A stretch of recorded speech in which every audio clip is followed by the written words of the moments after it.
Bonjour à tous. Pour la vidéo de aujourd'hui, je vous fais le résumé du McFarlane Toy Show épisode 3 qui a eu lieu hier mardi le 11 mars et pour une fois, il était plus tôt. Il était à 5h PM Pacific Time, je crois. Je suis pas très bon dans le Pacifique, Eastern, whatever, mais il était à 5h PM au Canada, à Montréal. Donc, il était plus tôt, il était plus bref. Ils ont entendu les plaintes concernant le fameux épisode 2 qui était vraiment pas rapport avec leur équipe de rêve qui nous ont fait vivre, puis on a attendu... je sais pas combien de temps avant d'avoir des reveals, des révélations, des nouvelles sorties. C'était du gros n'importe quoi. Mais là, cette fois-là, ils ont commencé et ils sont allés droit au but. Donc, ils ont commencé avec le logo, évidemment, Please stand by, the show will start shortly. Après ça, il y a eu le fameux décompte et le show a commencé et comme pour les deux premiers épisodes, on a vu la face de AJ qui cette fois avait rasé sa belle moustache et il nous a dit bonjour, il nous a souhaité la bienvenue, il nous a rappelé d'être respectueux dans les commentaires entre nous et envers la compagnie, entre autres. Ensuite, il a invité son ami Claudio à venir le rejoindre et ils ont parlé que cette fois, ils vont aller direct au but. Ils vont commencer avec des reveals. Ils vont ensuite faire un résumé du Toy Fair 2025 et ensuite, ils vont faire d'autres reveals. Après ça, ils vont parler et après ça, ils vont finir avec d'autres reveals. Alors, ils ont commencé direct en nous rentrant ça dans la gorge. Boum! Le Riddler Red Platinum qui va être super dur à trouver. Et il va être tough. Va falloir chercher les magasins où est-ce qu'ils le reçoivent. Ça va être le genre de figurine qui va en avoir une par boîte. Écoute, tu pourras pas le précommander en ligne. Je le trouve vraiment sur la coche. Je le trouve vraiment beau, sauf pour le visage. La première figurine dans la Wave Build-A-Figure de Batman Forever était beaucoup plus réussie et beaucoup plus ressemblante, en espérant que dans les mains et en vrai, elle sera plus belle. Mais pour ce qui est du corps, c'est carrément un repaint. Mais le repaint est très bien fait et très accurate au film, avec la canne qui est très accurate. Elle ressemble vraiment beaucoup. Ils ont enchaîné ensuite avec un autre reveal, un 2-pack avec le fameux Grim Batman et un reuse de Killer Croc qui a une nouvelle tête et une nouvelle paint job, mais ça reste le Killer Croc de Arkham qui avait sorti il y a quelque temps dans la lignée McFarlane. Ensuite, on a revu les deux gueules de AJ et Claudio qui sont venus pour nous dire que ils vont présenter les nouvelles associations de McFarlane. Pour commencer, Mortal Kombat Classic. Ils nous ont dit que évidemment il y a eu des modèles présentés au Toy Fair, mais que ce n'est que le début de la fameuse lignée et que McFarlane a très hâte de s'amuser à sortir beaucoup de modèles dans cette collection, le fameux classique, ce qui veut dire que ça va reprendre des personnages des premiers opus de la fameuse saga de jeux vidéo très connue dans le monde. Ils ont enchaîné avec Teenage Mutant Ninja Turtle, Page Puncher, nouvelle association. On sait très bien que la licence de Ninja Turtle, elle est très utilisé. Et entre autres par NECA qui ont fait de l'excellent travail et qui ont produit des figurines à n'en plus finir. dans le domaine autant du live action que des cartoons. Ils ont fait de l'excellent travail, même des arts de crossover avec l'univers des monstres et tout. Mais cette fois-ci, McFarlane va se concentrer sur le matériel de base, soit les comic books originaux. Alors, il va nous faire des page punchers avec un comic book dans les figurines, la fameuse lignée Page Puncher qui vient avec des comic books. On les connaît maintenant. On a eu plusieurs DC, des trucs comme ça. Récemment, le Superman 1978 qui venait avec un comic book, entre autres. Mais cette fois-ci, Teenage Mutant Ninja Turtle. Lors du Toy Fair, ils ont présenté Leonardo, mais en version rendue, c'était pas encore une figurine imprimée. Quoique elle était sur place, mais il n'y a pas eu beaucoup de photos qui a leaké parce que c'était un endroit dans le Toy Fair qui était écrit No photography, no photo, pas de photo. Ensuite, on a revu AJ et Claudio qui nous ont dit qu'ils vont nous parler du Toy Fair, un résumé de ce qui s'est passé. Ils nous ont montré un beau vidéo. On voyait dans des cadres des fameux t-shirts qui font partie de la nouvelle merge sur le McFarlane Toy Store, une nouvelle section marchandises. Ils ont des chandails, entre autres, des nouvelles collections. Et entre autres, on a vu qu'il y a des chandails que dans le fond, il y a des images de figurines dessus. Fait que si tu collectionnes les figurines, t'aimes Batman, tu peux avoir un chandail McFarlane avec une figurine McFarlane dessus qui a une belle pose et c'est une très belle photo. Il a enchaîné dans le fond, dans la vidéo, on voyait Warhammer. Il nous montrait quelques photos des figurines, des statues, des trucs comme ça.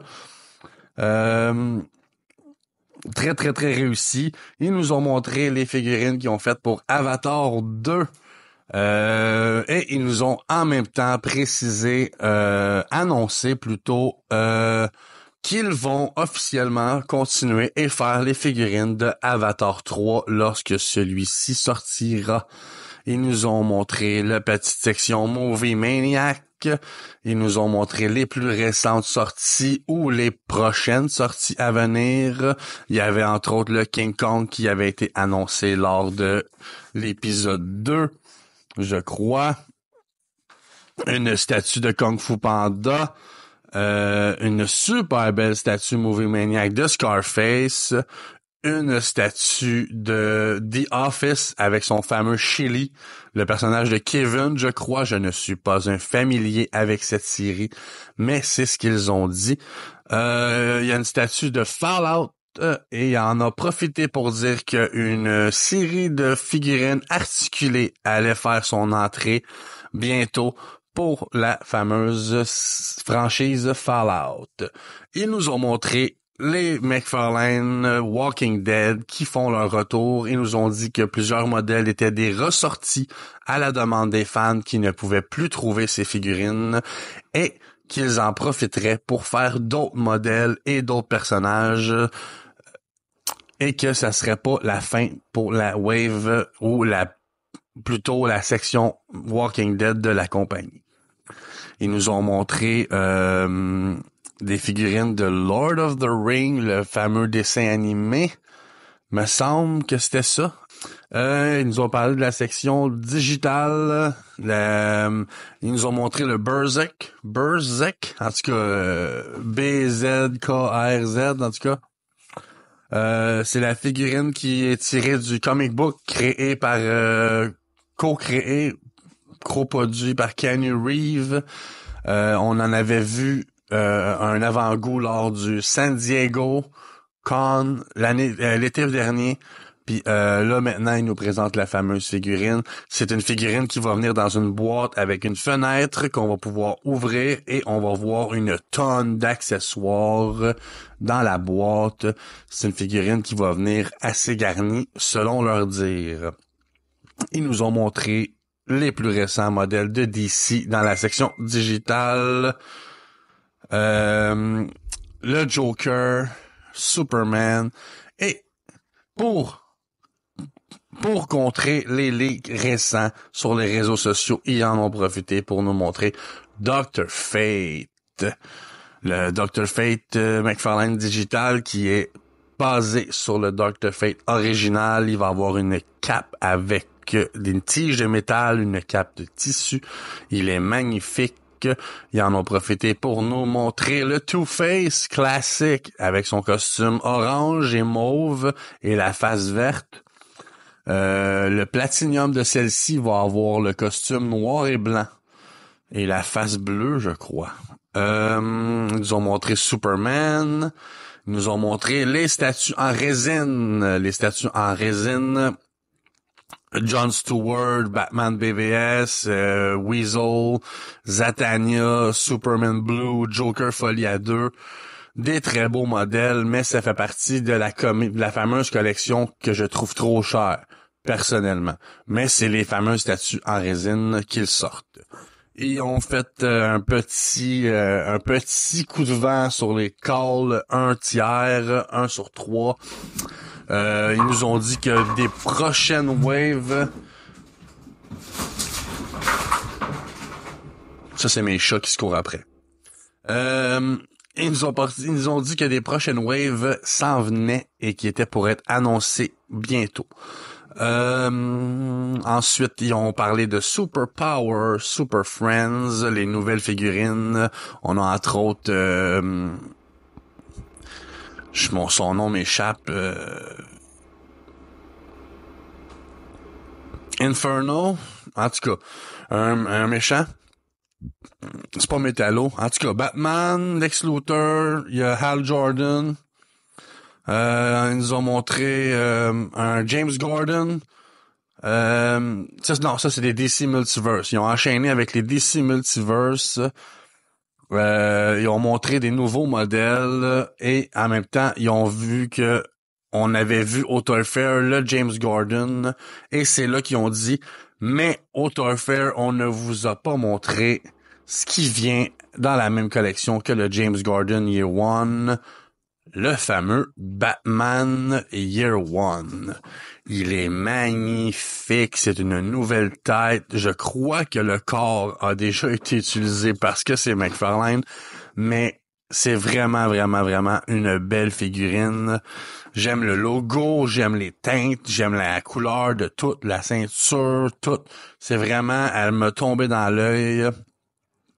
J'essaye vraiment de me focuser sur les live action, mais à chaque fois que j'essaie de m'en sortir, il me ramène dedans. C'est la fameuse imitation de Silvio dans Soprano qui imite, lui, Al Pacino dans Le Parrain 3. Il nous a montré James Gordon aussi de plus près. Il nous a parlé de Hawkgirl qui a des ailes articulées. Ces ailes-là, mon ami Ben m'a rappelé qu'ils étaient utilisées sur le Batman Who Laugh il y a quelques années. Une maudite belle figurine que lui a dans sa collection. Personnellement, j'en ai rien à chier du Batman Who Laugh, mais je ne peux que dire des bons mots sur la qualité de la figurine parce que c'est vrai qu'elle est super belle et qu'elle est bien faite. Ils nous ont parlé de la Wave BVS qui était un succès, qu'ils nous ont remercié, les figurines se sont vendues vraiment, vraiment beaucoup. Ils sont vraiment contents et il nous a dit que plus tard, il va y avoir une révélation concernant la Wave BVS vers la fin du McFarlane Toy Show. Ils nous ont remontré la Killing Joke Comic Book Recreation Cover et ils nous ont dit que les pre-orders avaient été retardés et qu'ils vont nous donner des nouvelles pour savoir quand est-ce que elles vont être réannoncées. Je ne sais pas ce qui s'est passé avec la production de cette figurine, mais on ne peut pas la commander pour le moment. Ils nous ont montré d'autres modèles, un genre de Green Arrow, je crois, si je me fie à la photo. Ils nous ont montré le fameux Godzilla du Monsterverse, parce qu'ils nous avaient sorti King Kong avec Batman. il nous sort Godzilla avec Superman. Et dans le même principe, on va retrouver un petit Superman et un Superman de 7 pouces. Mais c'est vraiment une belle figurine de Superman. Ils ont enchaîné avec Batman Animated, la fameuse wave qui contient le Build-A-Figure Bruce Wayne s'en vient. Elle sera en précommande bientôt. C'est une wave avec Batman Haddock, le masque de Fantasme, Poison Ivy et Bane. Chaque figurine contient une petite pièce de Bruce Wayne et quand tu achètes la collection complète, tu peux construire ton Bruce Wayne. Ils ont passé devant le Batwing pour nous rappeler que celui-ci est en vente partout dans des magasins sélectionnés. Ils ont montré d'autres figurines, des Page Buncher. Ensuite, ils ont parlé de Spawn, ils ont montré des statues, ils ont montré des figurines, ils ont montré encore une fois le Todd, McFarlane en figurine, le fameux Tupac qui vient avec un Spawn. Ils ont montré des Spawns. Et ils ont dit qu'il y en a d'autres à venir, des Spawns dans la collection, bien évidemment. Ils nous ont montré ensuite les statues Marvel. Ils nous ont montré la prochaine wave qu'il va avoir. C'est vraiment des belles statues. McFarlane a mis un pied dans le monde de Marvel puis il l'a pas fait à moitié. Il a pas le droit de faire des figurines articulées parce que évidemment c'est Hasbro qui a la licence principale et c'est d'autres compagnies qui font des figurines articulées telles que Marvel Select et des trucs comme ça. Mais pour des statues qui recréent des dessins, des comic book covers, c'est des statues qui font honneur à des artistes dans le milieu des bandes dessinées. C'est de très belles statues. Elles viennent avec une belle pose, un beau décor. Tu peux les exposer directement dans la boîte. Tu peux les exposer avec le genre de carton diorama en arrière. C'est vraiment des belles pièces. Si j'étais riche, j'aurais une pièce pour les Marvel, une pièce pour les DC, une pièce, tu sais, tout ce que collectionneur riche ferait. Ils sont vraiment, vraiment, vraiment super bien réussis. Et ils ont enchaîné avec le reveal que moi, personnellement, j'attendais. Alfred de BVS. Alfred que, comme je l'avais parié et que je l'avais dit dans un de mes vidéos, il a le corps de Joker dans la salle d'interrogatoire. C'est un reuse du recyclage, comme McFarlane le fait si bien. Mais, même s'ils nous ont montré une version avec ce corps-là et la nouvelle tête de Jeremy Irons, l'acteur qui fait Alfred dans ces films-là, ils nous ont précisé que il va venir avec un manteau. J'ai comme pas bien compris le mot. Je sais pas si c'est le manteau ou bien le genre de tablier qu'il y a dans le film, mais en tout cas, il va venir avec quelque chose en tissu qu'on va mettre par-dessus qui va pouvoir s'enlever. D'après moi, c'est un manteau parce qu'il a fait des manteaux déjà puis que c'est le roi du recyclage. Mais c'est ça, il va venir avec un manteau qu'on va pouvoir y mettre parce que dans le film, je sais qu'il y a un manteau, je sais qu'il y a un tablier. Fait que c'est ça. Il va venir avec de quoi en tissu qu'on va pouvoir y enlever et il va venir avec plusieurs accessoires. Et en nous montrant Alfred, ils nous ont précisé que même s'ils pouvaient pas nous le montrer présentement, une fameuse Batmobile qui a été vue dans les films où ce Alfred-là est en vedette va sortir. Et on le sait, si on suit les réseaux sociaux et qu'on est à l'affût, une précommande avait sorti sur le site de Amazon Canada indiquant une Justice League Batmobile qui sortirait cet été. Mais de la façon qu'il parlait, il y avait l'air de dire que plusieurs Batmobiles restent à sortir parce qu'il y a plusieurs Batmobiles dans les films qui n'ont pas été faits encore, puis il nous disait de rester à l'affût. Est-ce que ça veut dire qu'il va nous faire un genre de truc comme le Tumblr? Genre, il va sortir la BVS en Gold Label, puis il va sortir la Justice League en normal. Pour se remémorer, la Tumblr avait sorti en version camouflage, sans figurine, mais le toit, on pouvait changer les canons, puis on pouvait modifier le toit, rajouter des pièces ou en enlever pour donner un autre look à la fameuse Batmobile. Et il avait sorti en Gold Label avec Lucius Fox le Tumblr noir.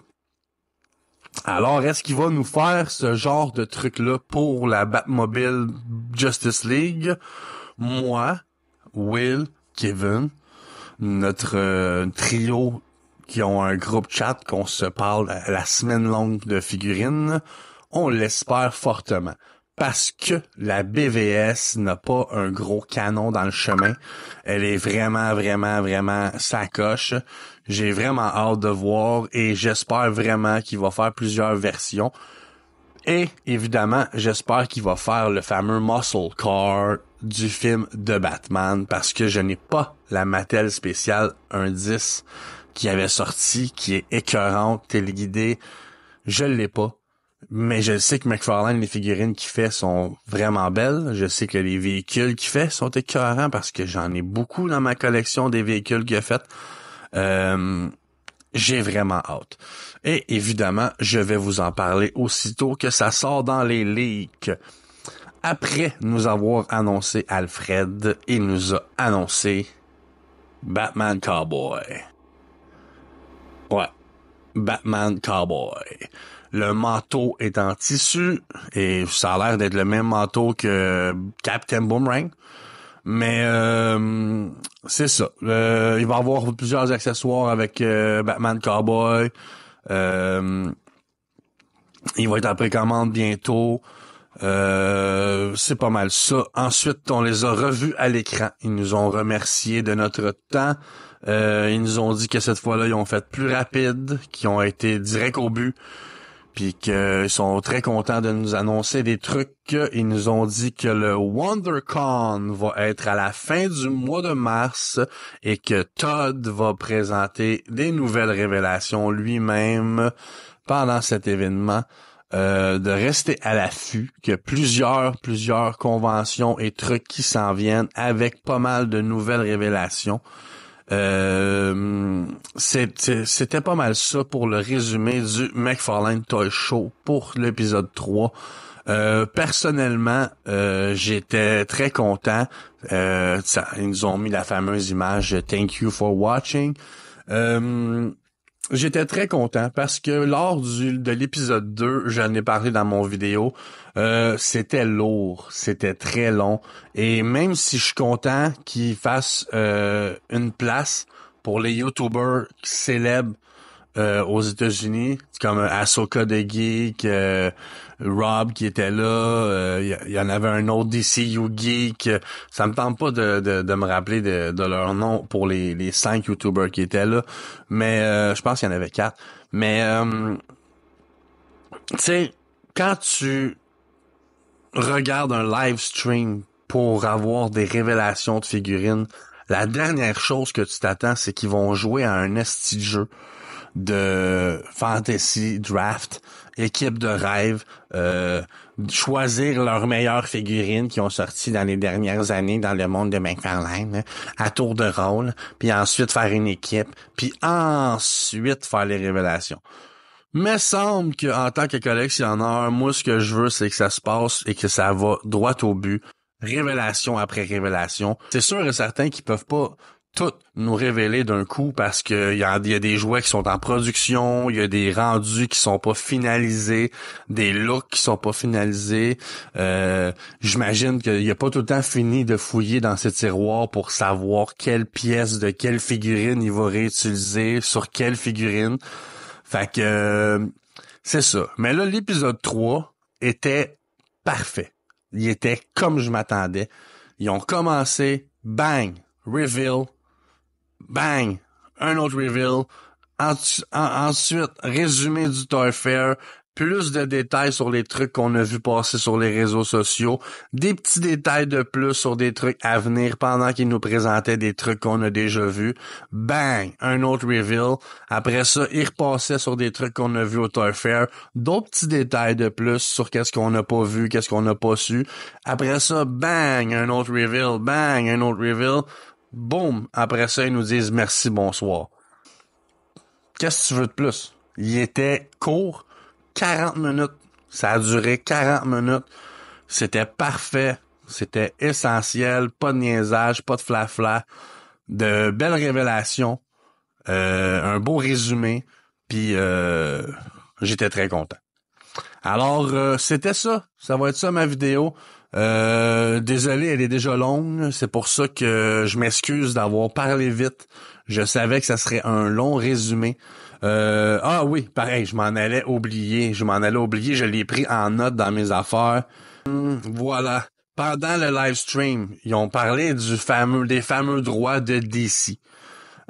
Concernant les droits de DC, ils ont encore des plans jusqu'à 2026, incluant une wave DC Multiverse sur le film Supergirl, Woman of Tomorrow, qui va sortir en 2026, qui va être une genre de wave liée à la wave de Superman, qui, elle, va sortir cet été pour le film, qui sort le 11 juillet, et je pense c'est dans 120 cucs dodo.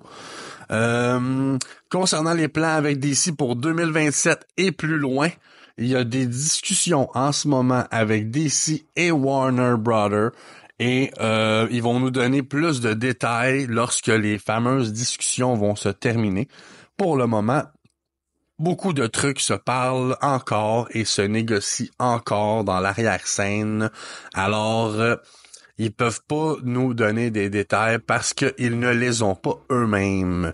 Mais qu'est-ce qu'on sait, c'est qu'ils ont la licence DC jusqu'à la moitié de 2026 encore.